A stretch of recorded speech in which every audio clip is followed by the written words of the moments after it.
माननीय संसदीय व्यापार मंत्री जो भली भाव में एक पार्लियामेंट रूल्स को उद्धृत करी जे विरोधी दल नेता को गिरफ करा जाऊ बोली जो भली भाव में गत विधानसभा विवृत्ति देइचंती ताकू आमे दृढ़ निंदा करछु। कारण कौन सी जगह गिरफ शब्द कौन सी रूल नहीं ताकू से भल भाव में पढ़ी ना न पढ़ी से गोटे उत्साहित होइकी एक्साइटेड होइकी जो भली भाव में से देइचंती वक्तव्य से से क्षांत रुहंतु एवं से निजे जेतेबेले विरोधी दल रे थिले वर्तमान मुख्यमंत्री एवं वर्तमान पार्लियामेंट्री अफेयर्स मंत्री जेतेबेले 2021-22 रो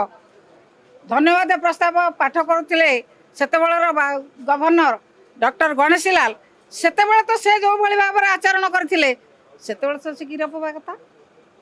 कौन सी जगार गिरफ शब्द न थाई से जो भली भाव में ये भली आचरण करचंती से आचरण से क्षांत रुहंतु नचेत आमे राजरास्त लड़ाई करूँ एवं प्रत्येक लोक आपको निंदा करुँच नवीन बाबू को जो भली भाव से व्यवहार कर समस्ते निंदा कर निश्चित भाव पोलावरम निश्चित भाव में ओडिशार क्षति कर विजु जनता दल पोलावरम विषय में आगु बहुत बार आंदोलन कर आंध्र को संतुष्ट करने केंद्र सरकार आंध्र को बिहार को जो भली भाव में पैसा देइचंती केंद्र बजेट तो जना पड़ी आंध्र आ बिहार बजेट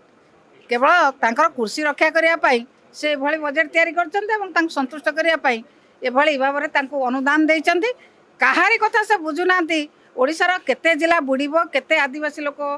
गृह शून्य हेबे से कथा से न बुझिकी संतुष्ट करने से देइचंती पैसा देइचंती किंतु प्रोजेक्टर असुविधा सुविधा विषय से तर्जमा करना ये सरकार बहुत जिनस लुचा हो प्रश्न गोटे लिखित उत्तर गोटे दिखाई मौखिक उत्तर आ गोटे प्रकार हो लेखिकी आज गोटे प्रकार उत्तर देते से उत्तर को जितेबाला से हाउस रे कहते अलग कथा कहते